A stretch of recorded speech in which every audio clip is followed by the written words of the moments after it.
also Formula One, because exciting times in Formula One. Yeah, we're going to get the latest update in that here on Joy Sports Link. Well, my name is Razak Musbau. Natato is not around. He's going to be back in the course of the week. But guess what? A week from now is the Joy Sports Invitational. A week from now, we will be at the University of Ghana Stadium having the Joy Sports Invitational. And already, understand, we've got about 35, 6, 7, 8 companies who have registered to be part of it. So we'll try and talk more about it. Registration is over. If your company hasn't registered, you've missed out. You got to wait for next year and to see how you will fare. Anyway, my name is Razak Musbau, and let's start with Formula One briefly. But even before we get into Formula One, all right, this is a national issue. So I want to just pick the thoughts of the team here on, especially, particularly this Ali Jarrah thing is really troubling. It's really troubling. I mean, we can't afford to, what do you call it, be treating our national heroes like that. We absolutely can afford it. So, Kwabena Poke's in studio, and also, what do you call it, Charles Society Base also in studio. So, I was just going to pick their preliminary thoughts on the Ali Jarrah situation, and then we can get into the Formula One and arm wrestling. Mr. Charles, good morning. Good to have you. Zach, my pleasure. Thank you. Well, good to have you. You're looking very Saturday-like. Likewise, Mr. Kwabena Poku. I don't know whether you guys planned it. It's short and, you know. We work throughout our life, whether weekday or weekend. Exactly. I am working from the office, so I had to walk from the office to this place. Wow. I don't know about Kwab. In fact, as for Kwabena, Saturdays are normally his official sports work day. So I'm sure from here he'll be doing Formula One. Yeah. We're doing Formula One this weekend. Yeah. Amazing. I was just saying that I just wanted to get your thoughts on this Ali Jarrah situation. Charles, you're very familiar with this man, and I'm sure you at the time they won the Under-17 World Cup. Me, I'm not. 1991, right? You were either a toddler or you were not born yet. I was inside my father. Okay. But tell me, this is a very unfortunate situation. How we treat our heroes. Quick thoughts on that one. It's I need to be careful the way I speak to this issue. Yeah. If you do not take care, the kind of comments and statements you make will be misconstrued. It's very sensitive. Okay. Very, very sensitive. Often actors like all of us, journalists, people who became heroes through the things they do. The life after their career has often been a challenge. And I feel what we must do as a nation, as a people, as individuals, is to plan our lives after our career. I think one of the things that has been introduced to us as a people is the pension scheme. But unfortunately, you and I mean, those who are benefiting from pension will tell you that pension is almost nothing good, Yeah, insignificant. Very, very insignificant. And for that reason, all the athletes I've dealt with, I encourage them to plan their life after their top performance. Yeah. Because after your career, if you do not have any life, then you'll be in trouble. Yeah. For Ali Jarrah, I think his accident came too early. I won't say Ali Jarrah made so much from football. He was a young athlete or a young goalie. Just after the World Championship, Ali Jarrah got injured. He used to play for Accra Hearts of Oak at the time. He got injured. So Ali Jarrah didn't make money like the Godwin Atrams, the Razak Pimpons, the Andre Ayew of today. Yeah. So it is fair if today Ali Jarrah says, yes, I competed for the country and I need help. But Ali Jarrah is employed by the Ghana National Fire Service. He's an employee of the Ghana National Fire Service. I do not know. I haven't been following. In fact, the only time my attention was drawn to this when I heard the minister. In fact, I was just flipping when I heard the minister of Sports and Recreation speak about the situation of Ali Jara.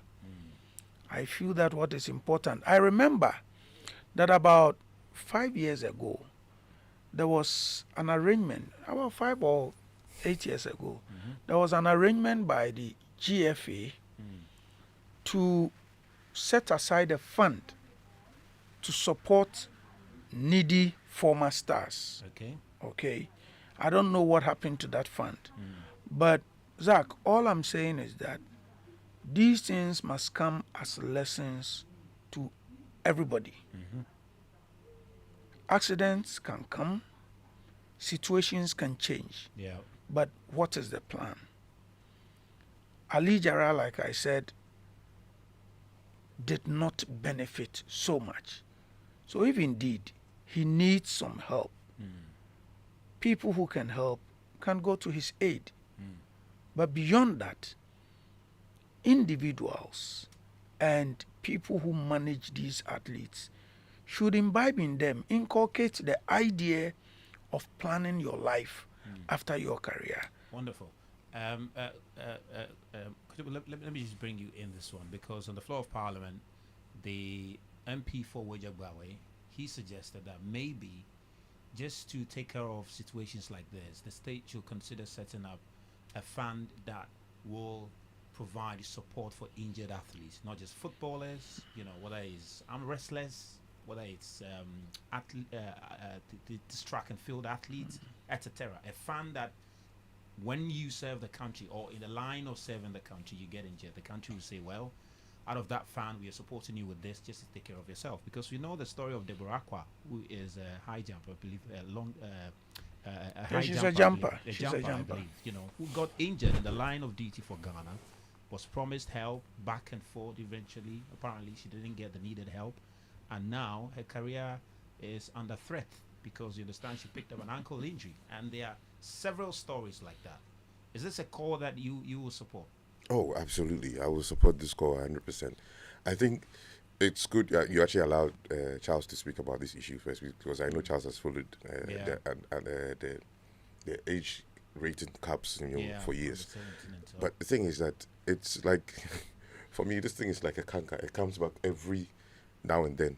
We hear these stories, we'll talk about it, nothing is done about it, we move on.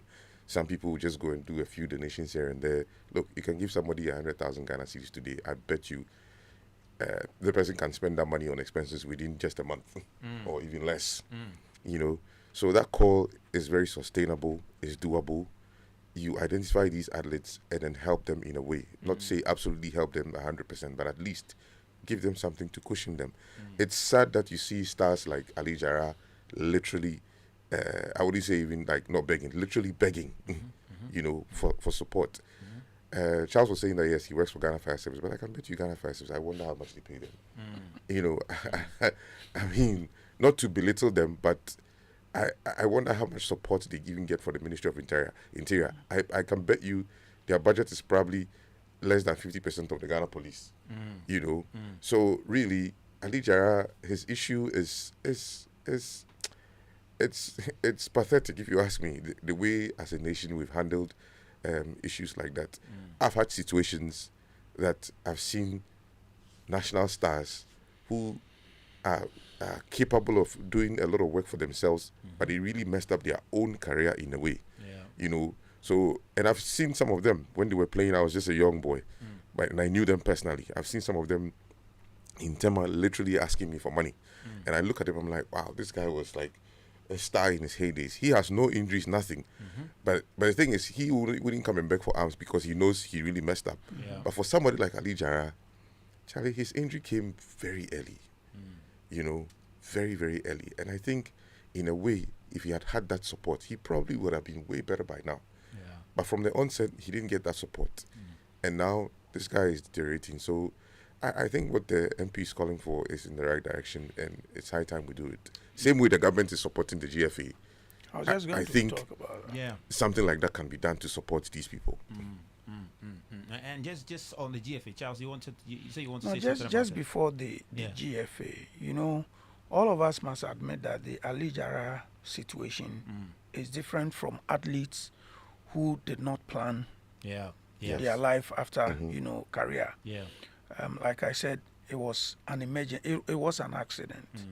So if we're able to get support for football or GFA, if we're able to get support from NAPCO, like the former government did, if we're able to get support, Basintali's YEA, Yeah. Yes. these are institutions that can put Ali Jara on some retainer Exactly. just to cushion him. Beyond Use him that, as an ambassador. yes, use him as an ambassador, put him on a retainer just to cushion him. Now, I know that Ali Jara has never acted lazy. Even though he's challenged, Yeah. he's trained a lot of goalkeepers. I understand he has a chalk business. He produces chalk. That I don't know. Yeah, I understand he produces chalk, and calls are being made to the education ministry to possibly. So partner him so and so support him. if this man is putting in all these efforts, I don't think he needs money to feed himself. I think he needs something to cushion what he does. Yeah. Daniel Ejay, that young goalie who led Ghana to the 2009 Walk up. World Cup, the Dede Ayew squad, that goalkeeper was trained by Ali Jara. Wow. So he's not been lazy. If indeed he needs help to become a better person, his situation is different. And I feel that either YEA, do we still have NAPCO? Or NAPCO is gone? NAPCO is gone. So I see what Basintali and his guys are doing. Yeah. Some of these institutions can take Ali Jara on some retainer and encourage him to produce more goalkeepers or more footballers. Even the FA, Yeah. they have so much resources that comes in. They can set aside something to help needy former, footballers. Yeah. I think they. So they become I think beneficial. they do have an initiative like that, because I've seen a few times where the FA has gone to. They said the GFA Foundation is what they call it. The It's gone GFA to Foundation, what I know Yeah. is that I remember, I think either under Kwesi Nyantechi or under Kate, something was instituted. Yeah, it was Kurtz. It was Kurtz. And It, he it went around was to make it some was instituted, donations. and I feel that this is something that must be managed well to take care of incidents like this. I will not go for athletes who did not manage their Like lives well. They had the opportunity, but did Yes, not yes, manage yes, their yes, lives yes. well. I Yeah. will not. I I will wouldn't go not for go them. for Yeah. that. And there are a lot of them around. There are a lot of them around. I would not advocate that we support such individuals. What I also, the reason I didn't want to speak about this, remember not long ago, former Queen's goalie, Memunatu Sulemana, Yeah. there was a public outcry about her situation. Yes. And yes. Our president, His Excellency John Dramani Mahama, went to her aid. Now it's Ali Jara. As for the Ali Jara situation, like I said, he got injured so early. So early. But we should be careful, otherwise, tomorrow, Charles Osei, after all the stress and the investment in arm wrestling, will come and cry that Ghana, I did A, B, C, D. It is time for you to take care of me. Interesting. 1 million Ghana cedis. You said you wanted to touch on that briefly, so that I come to Kujoma one, and then we'll come back to you. Very good initiative. Let's pray it's sustainable. That's all I can say. All right. Let's. Where the money is coming from, we do not have a full confirmation.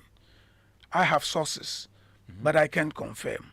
But let us only pray that it becomes sustainable, because, like you and I know, that we've had sponsorship arrangements or announcements where the partners or sponsors have promised so much and they couldn't deliver.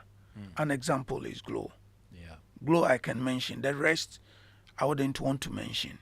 But it's happened many times. Let us only pray that this is sustainable.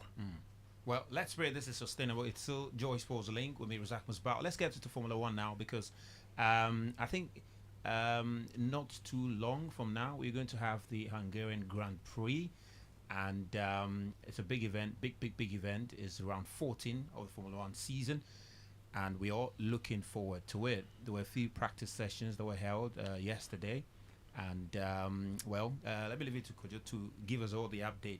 It's round 14 of the season. What have you made of it so far? Well, for the fans, it's been an amazing season so far. I mean, usually Formula One is a team sport as well. Yeah. Every team has two drivers. One is on top, one is the second driver. But this year, we've seen that the McLaren team have two top drivers. They are currently occupying the position 1 and 2 in terms of the competition, drivers' competition. And also in terms of the contractors' competition, McLaren as a team is also occupying number 1. Now, the thing is, the difference between them is about 16 points, you know. So, and the McLaren team is not playing the team game. They are allowing these two drivers to compete with each other on track. So, for the fans, they're giving us full entertainment, and we are loving it. You know, both of them are very aggressive drivers. One is a bit laid back when he gets a little bit of pressure. One is very calm and very aggressive, which is Oscar Piastri. Lando, the British driver, is sometimes get confused when he's under pressure to perform. You know, also we're seeing that the Ferraris are coming back up. Lewis Hamilton is gradually getting used to the Ferrari. He's, in his entire career, he's driven a Mercedes-Benz engine, so moving to Ferrari is a new thing for him, and he's gradually getting back. I always say Ferrari isn't Lewis Hamilton is not the problem. The problem is the team, the engineering team behind it. He's currently changed his performance engineer. I think they brought his performance engineer from Mercedes to Ferrari. Ferrari has hired his performance engineer. So you can see that he's gradually picking up the car and coming back to life with the car. So we're expecting an amazing race tomorrow. The Hungary Grand Prix is one of the big longest track in terms of the number of laps. Is about 71 laps. And the qualifiers is this afternoon to see the positions in terms of starting grid for tomorrow's race.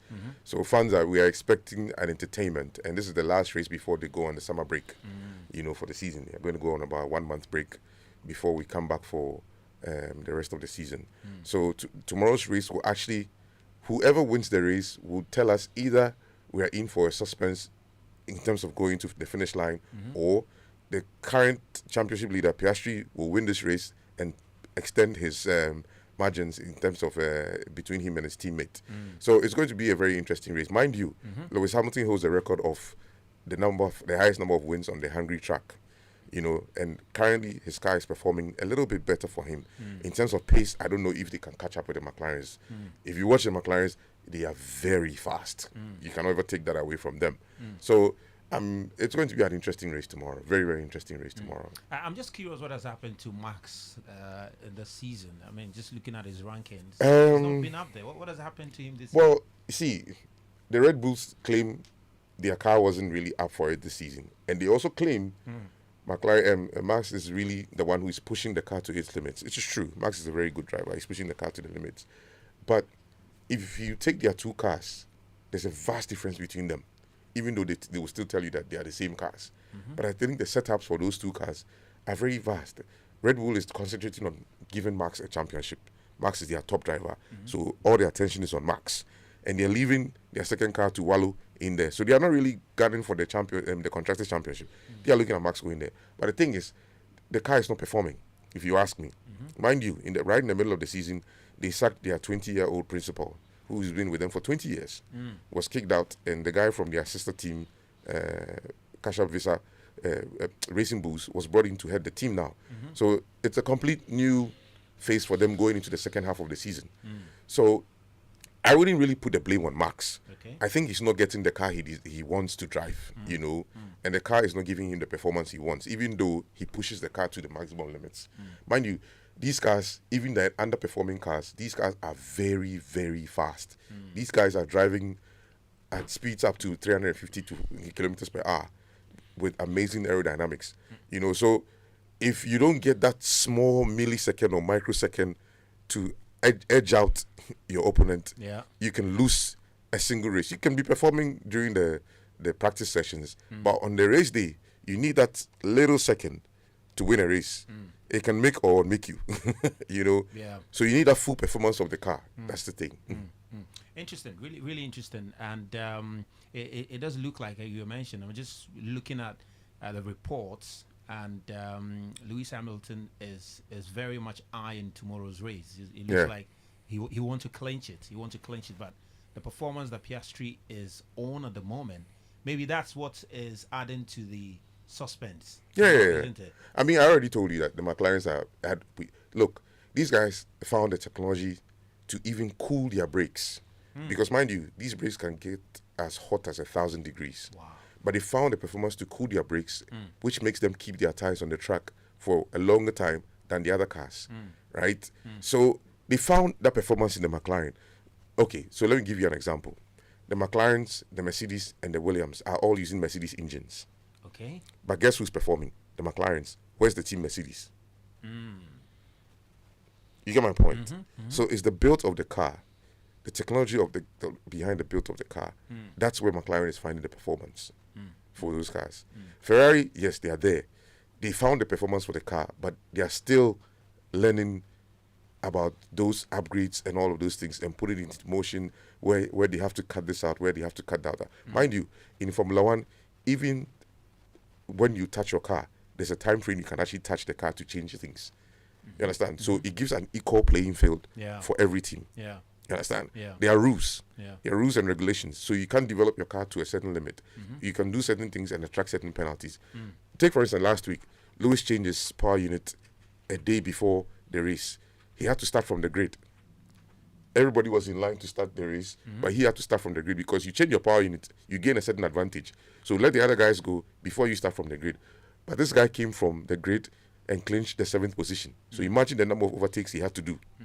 And it was raining. You understand? So when they begin to find a performance for the car, then they can put that car in motion. But in the meantime, my money is still on the McLarens. Well, let's see if they can clinch it. It looks like they just might do that. They just might do that. But Lewis Hamilton, you never write him. Oh, you never write him off. You never write him off. I mean, You never write him off. you never write him off. But let's see how it all pans out. So after tomorrow, after the Hungary Grand Prix, what next? Okay, so I can give you the calendar of what we are working on for the rest of the season. Tomorrow, we are having our watch party at the pit stop Laboni. I don't know if you know the pit stop Laboni. That's where we're having our watch party. We are getting together from 11 a.m. in the morning. The race is starting at 1 p.m. in the afternoon. This is the final race before we go on the summer break. After the summer break, we as an association, we have certain events coming up with some of our partners where we're going to have outdoor events for some of the races. We're going to have certain activities with various motor clubs, the BMW clubs, the Honda clubs, the Mercedes clubs and the likes with some of our partners for the rest of the races that is coming on before the end of the season in December. We are going to be running competitions where we hope to send some of our fans to watch the live race in Abu Dhabi. And I can tell you, you can watch Formula One all you want on TV, but going for the live event is an experience. It's something else. It's totally, look, if you get to a Formula One event, at the live event, when you're watching it on TV, you hear the sound of those engines. If you're at the live event, that sound is different. Wow. Completely different. Right? You go to a live event, come back to your living room and you're like, what the hell? Why was I watching? You understand?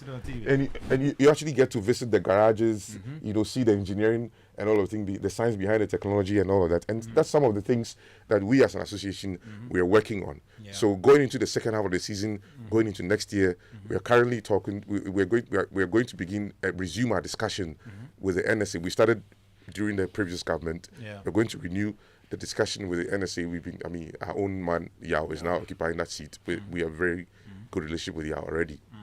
So we're going to begin that relationship to, you heard recently Nigeria is putting in a bid to host the F1. Yes. I was going to ask you about that one. But yes, they have the money. Nigerians can do it. As an association in Ghana. Do they have the facilities to do it? No, they don't have. They are now going to invest in the facilities in Abuja. Obviously, they can't do it in Lagos. They're taking it to Abuja, where they have the facilities to host it. But Formula One is not just about building the track, right? You need the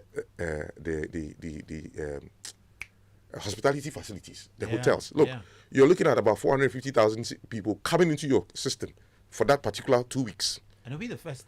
Will it be the first time we're hosting it in Africa? No. The last time was in South Africa in 1993. But that was a long time ago. Yes, but because of the apartheid, they lost it, and they are coming back, mind you. But that's what I'm saying. That for we as an association in Ghana, we are supporting the South African bid. Why? They already have the track in Kailami. They have a track in Cape Town. Number 2, their track upgrades have been approved by the FIA. Number 3, they have the facilities, hospitality, an airport big enough to host that kind of logistics that comes in terms of F1. You have cargo planes flying in, logistics, cars, parts, name it. You have over 350 to 400,000 people coming into your country for that particular 2 weeks. At the moment, South Africa is best place to Oh, of course. Mind you, Rwanda is now building their track, just like Nigeria. Rwanda already has the facilities, fine, the hospitality and all that, but they are now building their track. Morocco is investing almost $3 billion to build their motorsport community facility. Ghana, we are nowhere near there. Forget about it. Even Exim events that they had, the 3I IT conference, blah, blah, blah. We don't even have rooms for 10,000 people in Accra. Rooms to accommodate 10,000 people? Yes, we don't. Wow. 10,000 people can come into Accra right now. It will be difficult to find them rooms, including Airbnb. Wow. So there's no way we can host F1 in Ghana. But we are talking to the NSA. We want to build what we call the FIA standard go-kart tracks. With the go-kart tracks, we can host the West African Championships. We can host the African Championships. It's not big enough. It's the size is accommodating. We have the facilities, the hotels, the hospitals, and you name it. I can give you an example. Turkey hosted F1 a couple of years ago. The race day, the event was held up for almost 2 hours. You know the reason why? Because in case of any emergency, the helicopter that's supposed to fly the patients or the crash of the victims to the hospital did not have a clear sight to the hospital because it was cloudy. They had to wait for the clouds to part. It wasn't raining. They had to wait for the cloud to part and for the safety team to tell them, oh, in case of an emergency, we can fly easily to the hospital before they give the green light for the race to start. Right?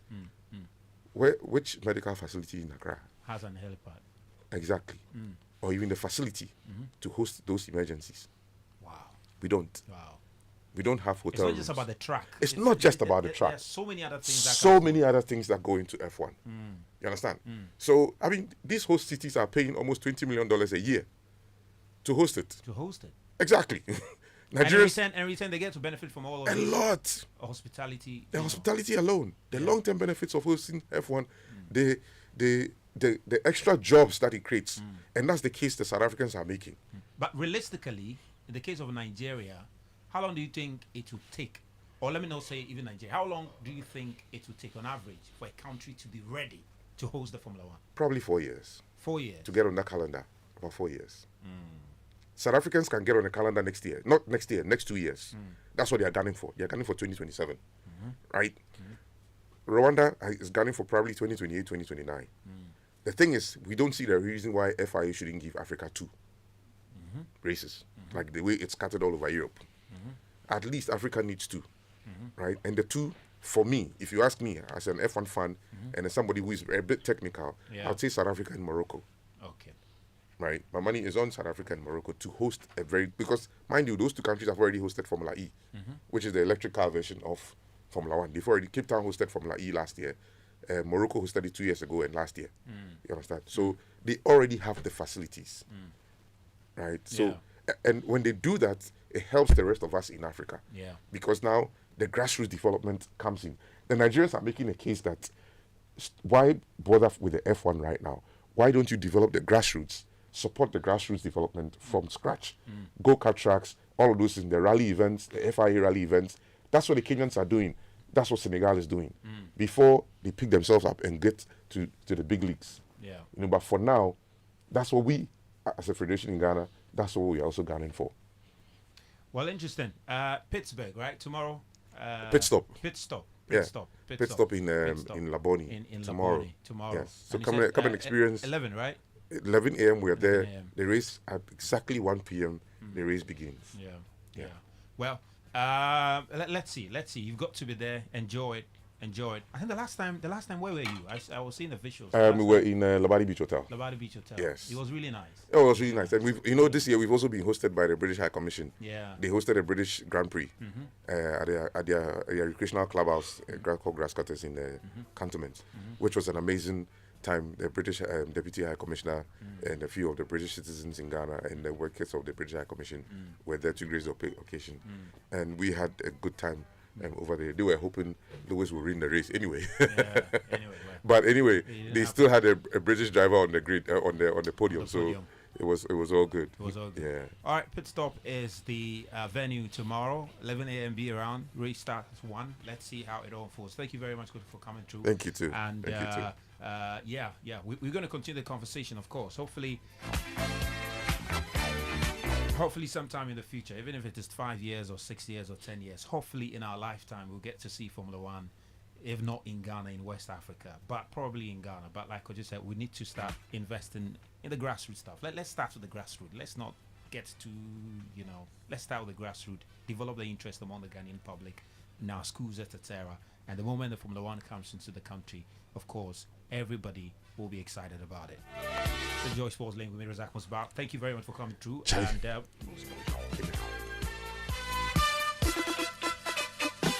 we're going to continue the conversation.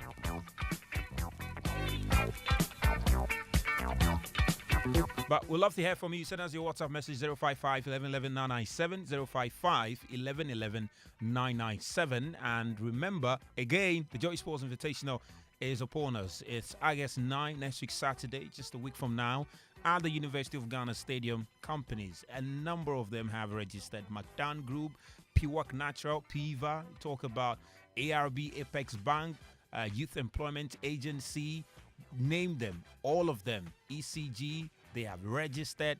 Number of companies have signed to be part of it, but registration is closed. All we are saying to the companies who have registered is that, are you getting ready? Are you getting ready? Are your CEOs getting ready for the CEO's penalty shootout?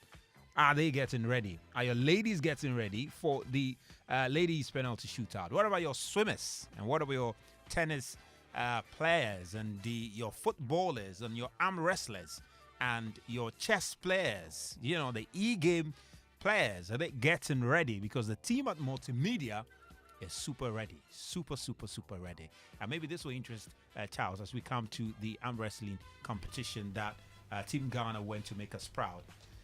In our Joy Sports Invitational, Multimedia is the reigning champions of the arm wrestling competition.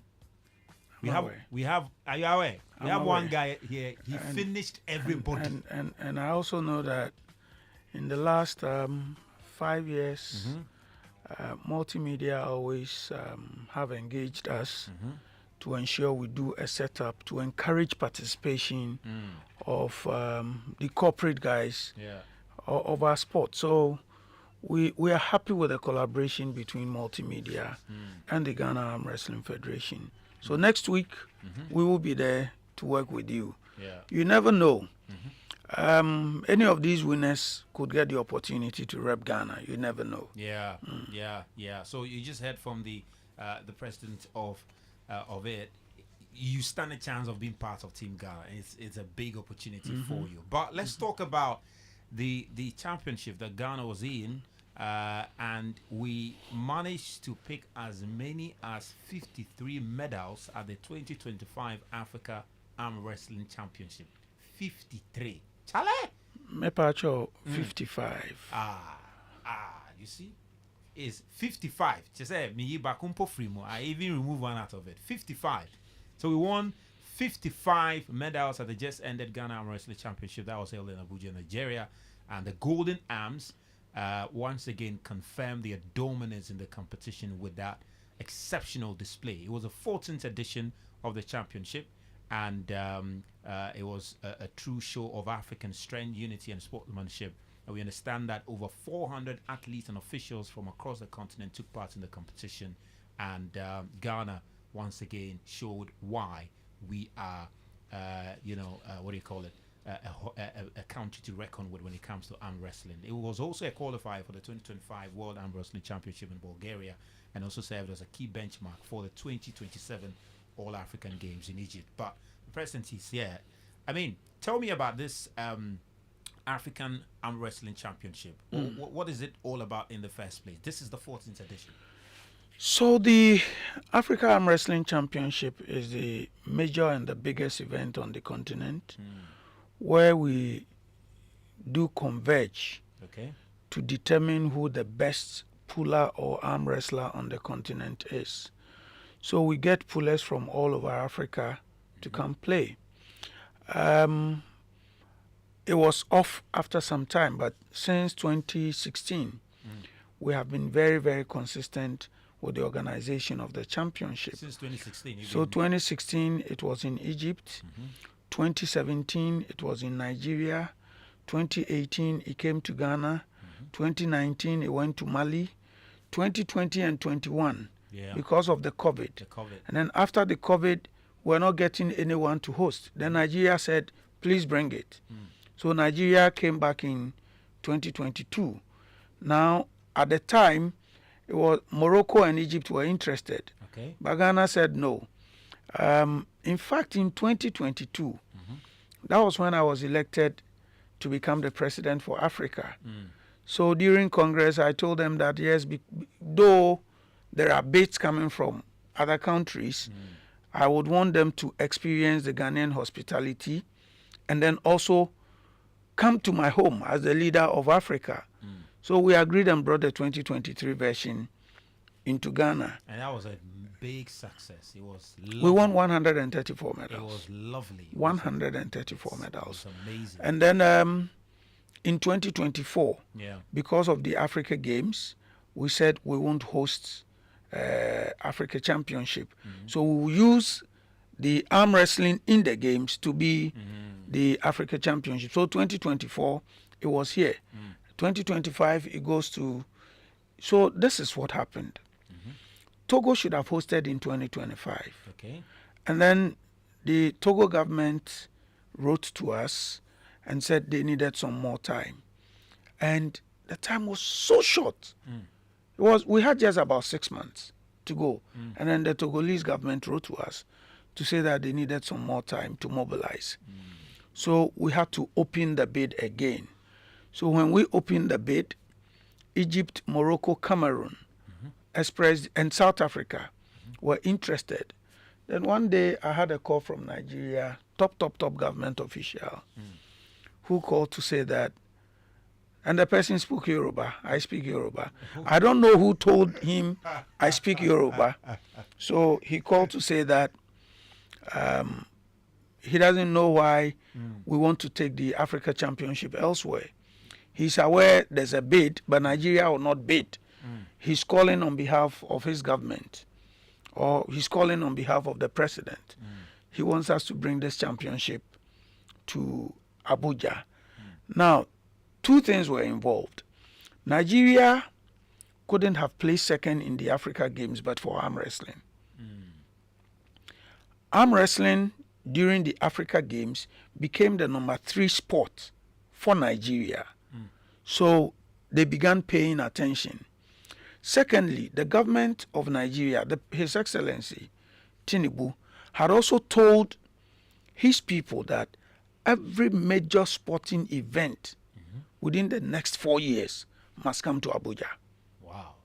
So it's a conscious effort. So they spoke with me. I visited Nigeria. I went to see the facility. And then we gave them the nod. Sometimes when you find someone coming to you to say that, let me host, it is better than hanging this on the neck of somebody. So we gave Abuja the opportunity. Abuja is beautiful. Abuja hosted us. How did the other countries express? How did they receive the news? Because they had put in a bid and then you gave it to Nigeria. So you need to meet a number of criteria. There are certain things you need to do. Firstly, we must get a letter from your government confirming that you will host. And for us to receive a call from a government, for us, it made it easier for us. They followed up with a letter. In fact, later Cameroon came in, even with a sponsorship package for the whole championship. But we had given it to Nigeria. But for me, this is a a growing sport. We are building a brand. So any decision I take as a leader of Africa, I get technical and strategic. So I look out for a place or venue that will welcome everybody. I look out for a venue or place that will be easily accessible. I don't want Africa Championship where you go and you find only 10, 3 or 5 countries. So consciously, this is how we're spreading. And I know that by 2030, Africa arm wrestling will get better. Maybe by which time I won't be president, but I know I would have paid my dues. How many countries took part in the event in Abuja? 20. 20. 20 countries participated in Abuja. Of the 20 countries, over 400 athletes were present. Yes.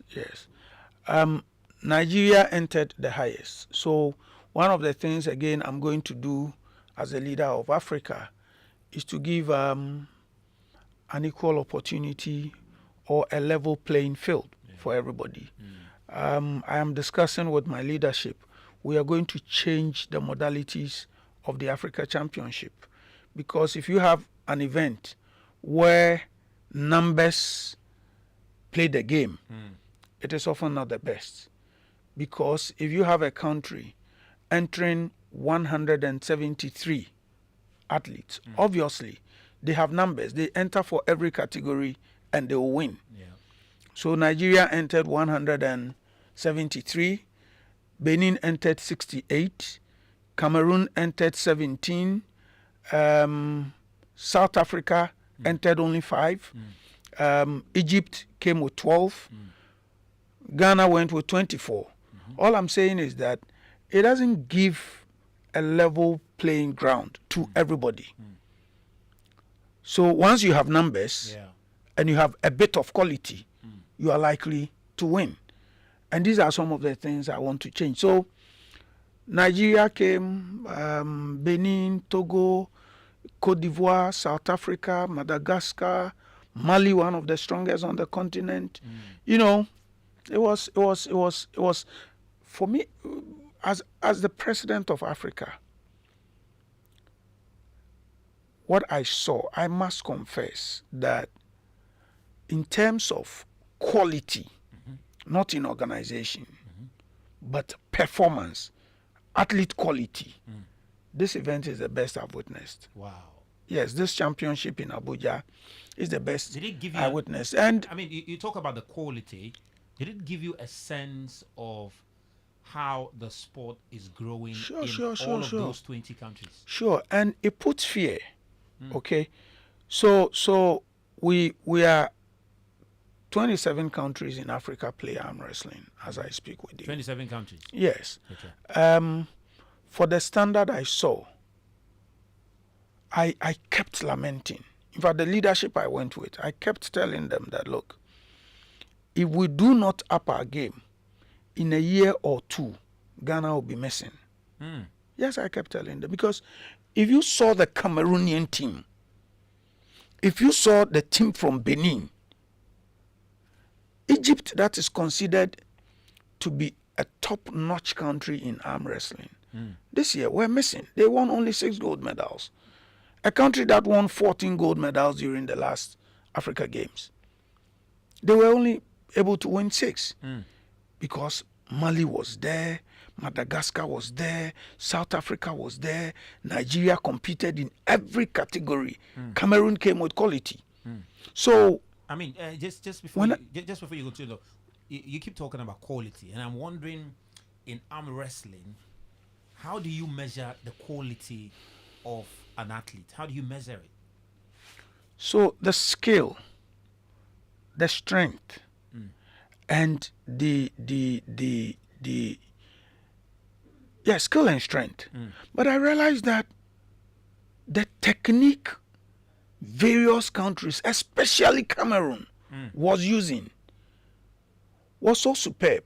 Now, the Egyptians have their way of, their style of play.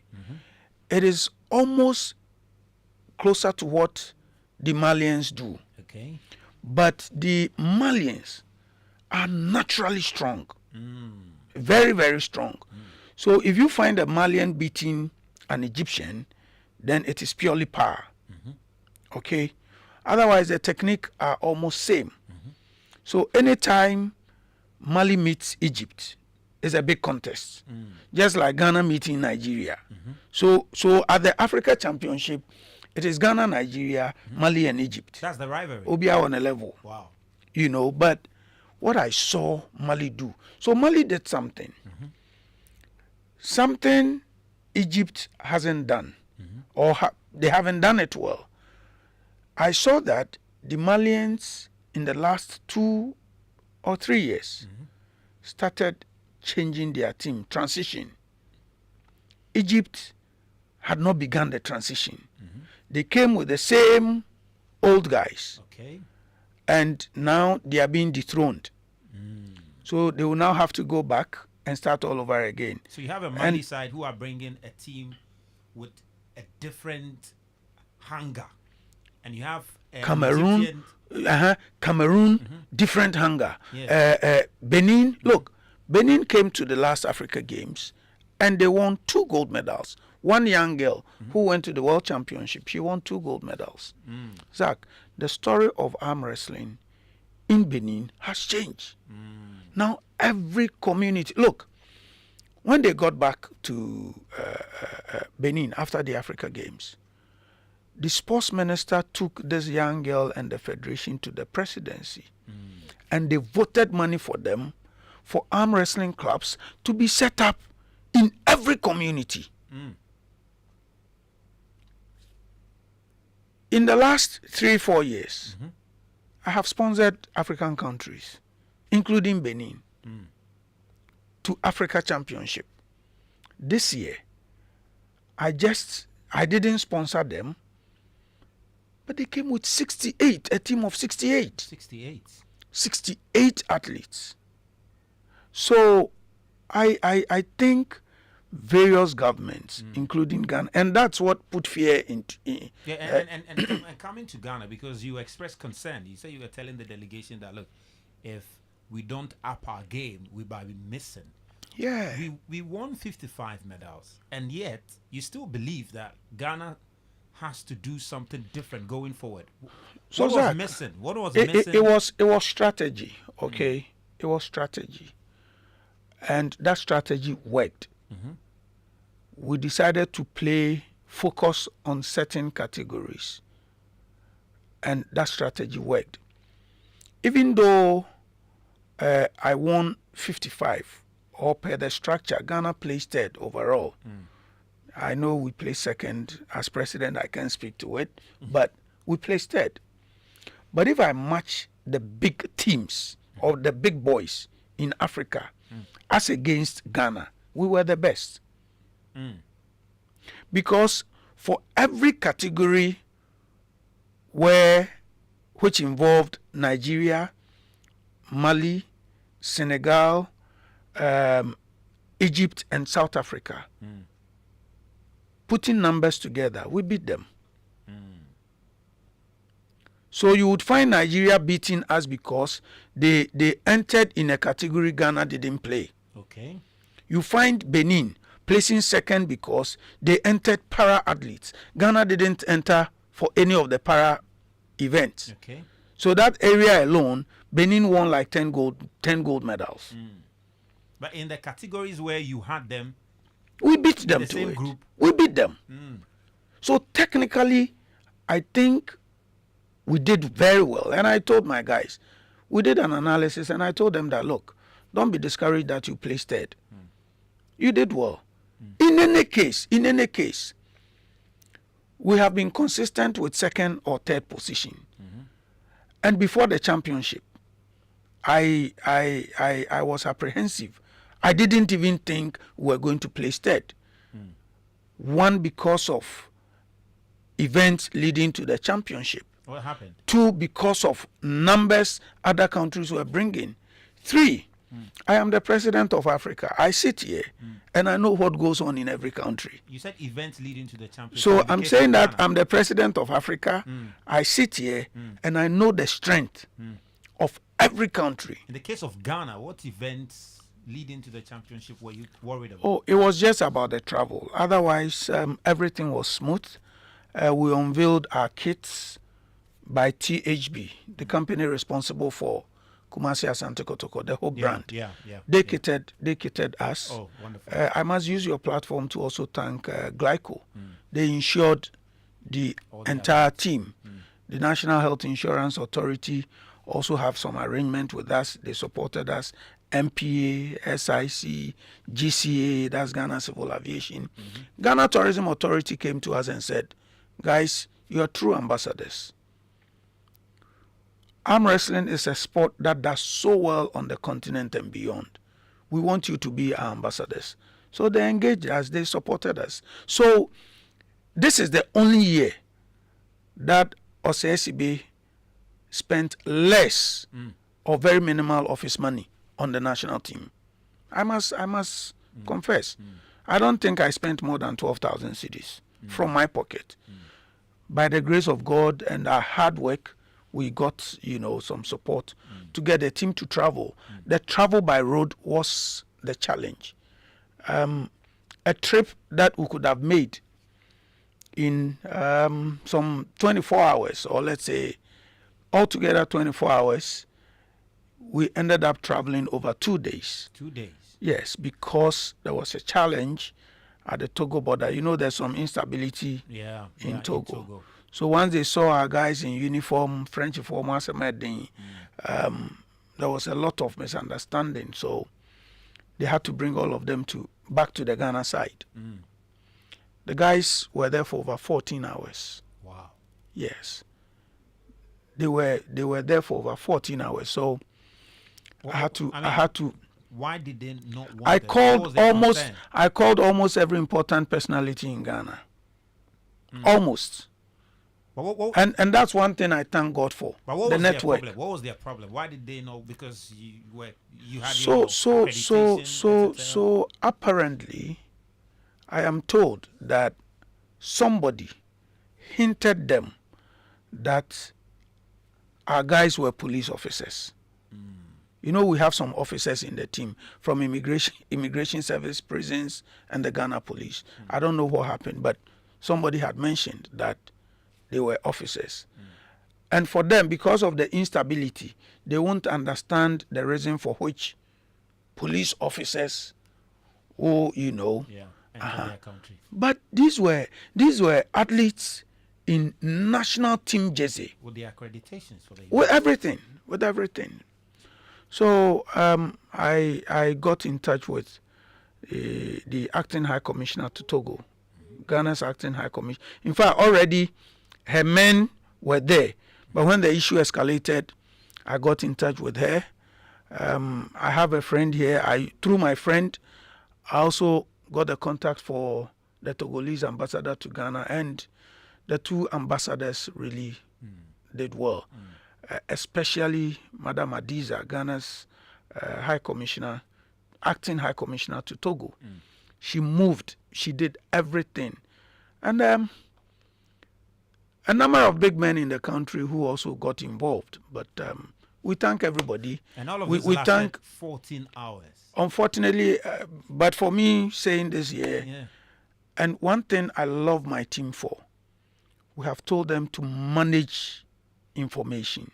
Nobody spoke to any journalist or nobody posted anything. Until you mentioned it, we didn't know. Because I didn't want to create any scene. Once you do that, Ghanaians get angry. It affects Togo. It will eventually affect the relationship we have and all that. But later, the two ambassadors and the government of Togo ensured that they traveled, out.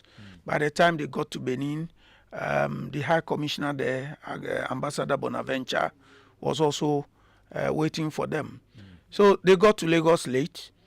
I got Ghana team in Lagos to also accommodate them. We got a place, we paid for it. They slept the following morning. They had to continue the journey to Abuja.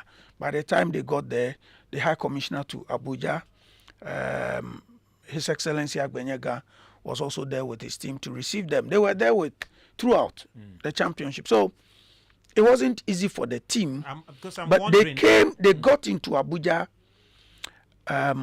worn out. Yeah. I won't say demotivated or Tired. They clearly will be they, tired. they were worn out, but we worked on them and we psyched them to go into the competition and do what they know best. We just told them, just go and perform. Because even if they had not performed, Yeah. I wouldn't have been worried. But I was so sure that nothing less than 10 gold medals will come my way, because some members of the team I know will be undefeated. So I was sure about that. When we're leaving, we promised a modest 20 medals. But we came with 55. Yeah. In fact, we got 23 on day one. And I feel that we did perform. Because our first Africa Championship experience, we won 22 medals. I remember how we traveled. We traveled in the Toyota Haze, 12 athletes. If you see the old type, Toyota Haze, we traveled in the Toyota Haze. I was sitting at the back. I wanted my athletes to be comfortable.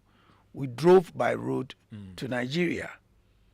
That's how difficult it was. Well, I think going we forward, came with 22 medals.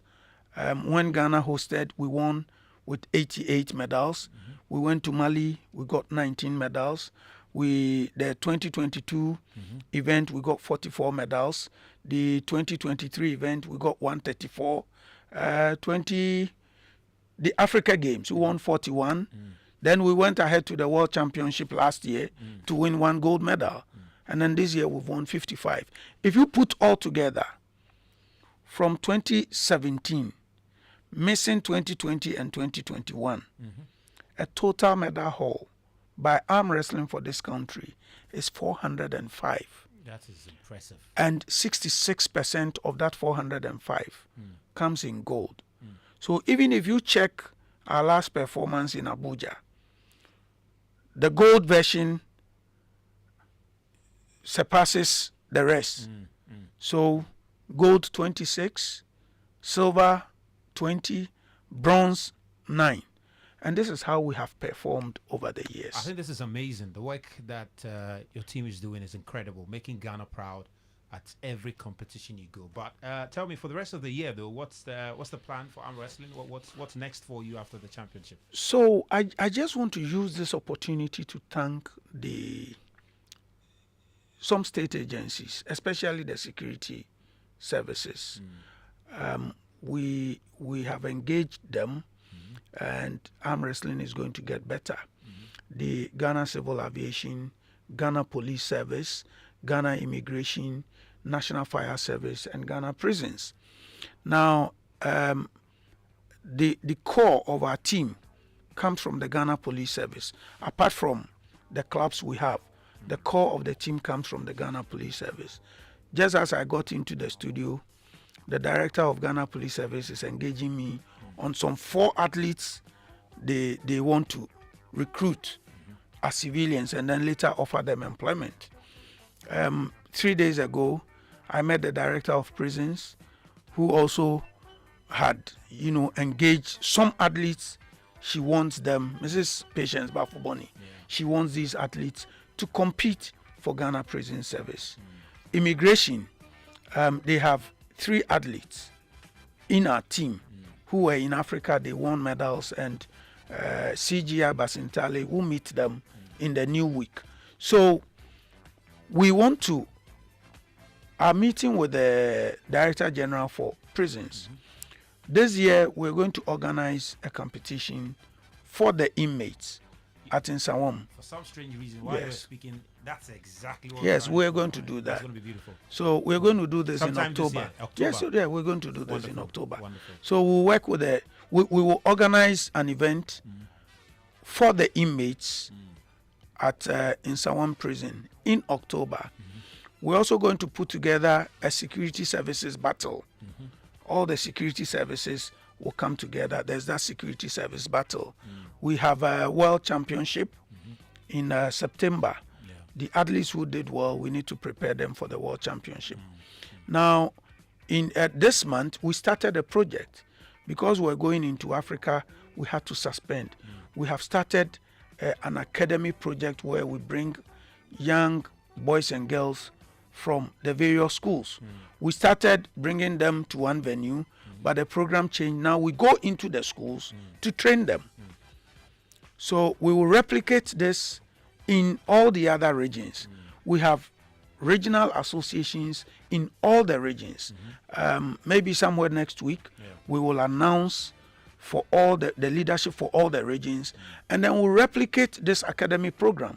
Because, Zach, if we want to do well, like I said, what Cameroon is doing, what Benin is doing, what the other South Africa and the rest are doing, if we don't have a plan, we will lose out. Well, if indeed we want to play well in the next Africa Games, 2027, when Ghana will be 70 years, the planning must start today. Yes. And this is why I would call on corporate institutions to invest in our sport. It is not expensive. We need a training center. We need a table. It is not expensive to play arm wrestling. And I feel that if we get the support of corporate Ghana, we will continue to win laurels for this country. Look, guys, arm wrestling is doing Ghana a lot of good, bringing so much honor to the country and offering opportunities to many young people. And the call by the president is in the right direction. We are adding our voice to it that these people need support, because this whole journey on road when they're going for competition ought to end, and all the all the companies that can support them in that regard, because 14-hour journey, at the 14 hours at the Togo border, then 24 hours journey all the way to Abuja could have been avoided if they've got the support. And this sport is growing, and this is the right time to jump, be part of it, and you get to grow with them, and eventually you get to reap the benefit. Mr. Charles Osei, thank you very much for coming. Really appreciate your time, and we thank you for what you're doing for arm wrestling, because this is amazing. It's so amazing. And to all the companies and groups who supported you, we also want to say thank you to them. Well, I also want to say thank you to the Minister for Sports and Recreation and the entire ministry. It is not about the financial reward, but it's about the engagement. It's about the decisions that affects the sport we play. The National Sports Authority, Mr. Yawan Pofuankra and his team, Veronica Kome and all, they have been very, very supportive, guiding us, counseling us, telling us what to do. And to my Vice President, Dr. Kofi Addo-Ejekum, and the entire board, we truly appreciate them. These young athletes have come, 55 medals, no financial reward. But I have told them that let your performance speak for you. For us, if they gain employment, I will be super happy.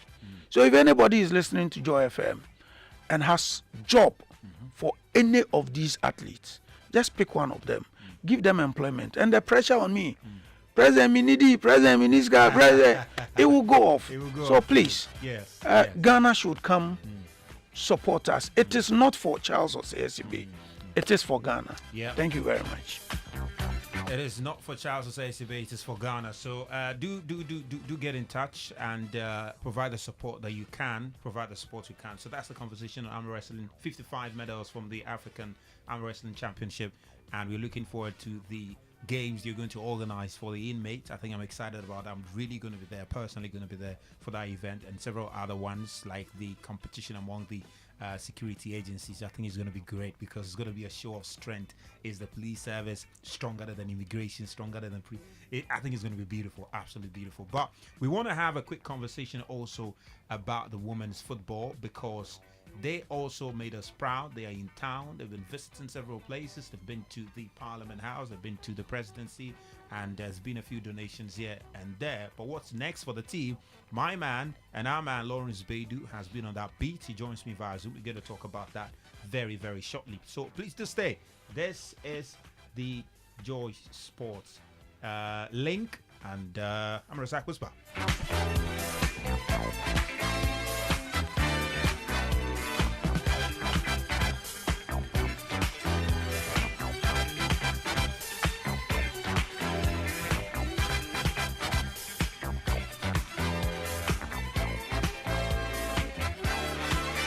Yeah, well, I mentioned that you can send your message to 055 Let's touch base with Lawrence Beidou now on women's football. The Black Queens are in town. Bronze medal, but the champions of Africa is the Super Falcons of Nigeria. 3-bedroom apartment and $100,000 is what their country has decided to give them. But for Ghana, the women got 100,000 Ghana cedis from the minority. They show them the cash in the cash. They give them cash. I'm not sure if Lawrence has gotten 5% of that or something. Lawrence. Yes, can you hear me? I can hear you. I can hear you. I can hear you. Charlie, have you gotten a share of the 100,000 or Charlie, I've not gotten a share of Are you still in Morocco? Because your background doesn't look like Waga. Ghana, I'm back in Ghana. Oh, great. You missed out on the chocolates. Yesterday I was at the office with the chocolates. You missed out on it. No, you can't tell me I missed out on it. If you brought a chocolate for me, you have to leave it. Then I come and pick it. You say, Benaya, keep this. Sharp. Yeah. Oh, make you no worry. Sharp. I will sort you. Thank you. Wonderful. Man, what is the latest on the Black Queens? We know they are in town. They've been visiting here and there. What can you tell us? Yeah, I mean, Ragni said the team has been back in Ghana since Tuesday. Since I think Monday, some of them started arriving. The other came later in the day. So they've been in town. Some of them have dispersed to their clubs. But before they dispersed to their clubs, there were arrangements for them to meet the presidency, meet the executive of the GFA, meet the vice presidents. Went to Parliament as well. Parliament is where the real promises started, because the minority in Parliament decided to give them a cash prize, which was handed to them immediately. The president, when they went to the presidency, our president John Dramani Mahama also, is reported to have given them an undisclosed amount of money. So there's a bit of that. They met the vice president. I don't know what's the vice president of the land. They had dinner with her. I don't know what ensued between them. We are here to hear any details out of it. And since then, it's been normal routine for some of them. I mean, some have been on a media tour. Some have been enjoying their holidays. Others who, in the last few days, have moved to their clubs, likes of Josephine Bonsuban, Grace Asantua, Priscilla Udubia have all joined their respective clubs. More I expected. I mean, one person that I didn't expect to still stay for this long has to be Chantel, because, boy, as I speak to you, she's still in Ghana and she's enjoying her holidays, Zach. Amazing. Of course, they've done really well with the bronze medal they won. And it looks like Ghanaians have received them really well. They're impressed with their performance. But what next for them? What next for the Black Queens after this competition? What is next for them? I think we all know next in line is maybe, or not maybe, there's going to be the Women's Africa Cup of Nations 2026 edition. We want to keep our listeners informed that the one that ended recently was meant to be played in 2024, but due to some constraints, it had to be moved to this year. So that is not a World Cup qualifier, but the 2026 one will be a World Cup qualifier. By virtue of Ghana playing the 2024 edition, they skipped the first 2 rounds of the qualifiers. So Ghana only has to play the playoff round, which is in October against Egypt. But before that, I'm sure there's a bit of international break for them, where they will have to play a few friendlies. They have not been fixed yet, but then there should be some international break before that, so they can fix some friendly games, get themselves active, get the team to know each other before that playoff game against Egypt in October. And then after that, the Women's Africa Cup of Nations 2026 will be the next objective for the team. We are hearing that competition could come off in March, which means that it's not too far away. So if there's anything, preparations has to start now. And I like the vibe that has been around the team, the interest in the women's football that has come with it after their bronze medalist performance too. Plans are well in place as far as the Black Queens are concerned. It's about those who are willing to put in the money and ensure that the team get the better preparations ahead of that tournament. So the playoff against Egypt, you said it's happening what, September? In October. In October. Yeah. Wonderful, really wonderful. And hopefully the AFCON next year will happen in March. And all the team needs to do is to make it to the semifinals and they qualify to the World Cup. Is that right? The World Cup. Yeah, exactly so. So exactly they have to be part of the last 4 to make it to the World World Cup. Cup. Just like we did this year. We have to make the the semi-final stage to qualify for the World Cup. And that World Cup happening the following year, 2027, yeah, in Brazil. In Brazil. Well, let's see how the girls will fare. But just on the local scene, we know that police ladies are going to be taking part in the WAFU Champions League competition, right? Yeah. And we understand there's been a few developments in that regard. Share with us. That competition, as you already know, was supposed to have come off next week Saturday, which is the 9th. I mean, on the same day that the Joy Sports Invitational is happening. Yeah. However, there's been a change in schedule. We get the CAF or WAFUB is yet to communicate the new date. So for police ladies, they've been in Ghana, they've been preparing. I mean, they were in Central Region, Senior Breku, the Winton Senior High School, where they were having their preparations. I visited them last Thursday. The development is that, unfortunately, Abu Kasim Tabasu, who was on the touchlines or the head coach during the season, will be unable to lead the team as the head coach when they go to the WAFUB Women's Africa Cup of Nations qualifiers. And as part of that, they have brought in experienced Yusuf Basigi, who played in the very first edition of the tournament with Azakes ladies. But why? And led them to the final of the... But why is Kasim That is because Tabasu or Abu Kasim Tabasu does not have a CAF license certificate yet to enable him to be in that position. Basigi, as you already know, is in possession of that, and having been also there as a couple of times, has the right to be on the touchlines. Kasim is still a license B holder, which means he's unable to lead the team as a head coach, but he will serve as the assistant coach. But then the unity has been in camp because even while he was away in Malaysia, you see Basigi was taking over the team. And when he returned to Ghana to the training camp, he was there with Basigi. When we went there, I mean, they've been acting more like brothers, these two, because they know each other very well and they understand the job that's at hand. So Basigi seems to be handling one squad, Tabasu seems to be handling another squad. And when they exchange, it's still the same vibe between them. So preparations are quite well, of course. They've brought in some new players. I mean, players from Jodina Ladies, players from Division 1 league side, Root Sisters, and others who have all come on board to help police ladies secure that. Yeah, so we are looking forward to 2 slots to play in the CAF Women's Champions League later this year. Well, great. Just finally, though, our time is up now. When is the Women's Premier League starting? Because I think the performance of the Black Queens puts the Women's Premier League in good position now as far as interest in it is concerned. When is it starting? Yeah. So the Women's Premier League starts in October. I mean, 1 month 1 month after the Ghana Premier League has started. As always, we know that 4 teams have been promoted into the top flights, from 2 in each zone. That is the northern zone and then the southern zone. So we are looking forward to an interesting season. Mississauga will be handling Oaks FC, the female side of Accra Hearts of Oak. So it's an interesting battle that will happen in the southern zone as well. So this season promises, much excitement. I haven't seen the drama in both zones. I mean, in the northern zone, it was Ampemdakwa ladies who continued their dominance, but the southern zone saw a bit of competitive challenge from the Nina ladies through to police ladies to Azakes, and some points even Epiphany ladies coming in. So there's much to expect this season as far as the Women's Premier League is concerned, Zach.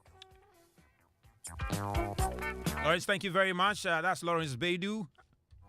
And we're going to continue to bring you the latest in women's football, and trust Lawrence Baidu to share all the updates on all our platforms. Well, that's it. That's it basically for Sports Link today. My name is Razak Musbau. It's been fun. Thank you to all our guests who came through. And of course, happy birthday to the producer extraordinaire, Kwame Banaya. Is a producer of the Joy Sports Link, and today is his birthday. We thank God for his life and wishing him the very, very, very best as far as his life is concerned. His Momo account is still open, so you can try and sort him out and see how it works out. Anyway, guys, thank you very much once again. DJ will bet you come your way with some tunes, and trust that we're going to have some party as we look forward to all that will happen over here. So, Showbiz A to Z with Kwame Dazi is also coming your way very shortly now. So do stick and stay to Joy 99.7 FM. And I'm out. My name is Razak Musbau. I'll be back same time tomorrow at 4 p.m. with Sports Arena. So let's make a day.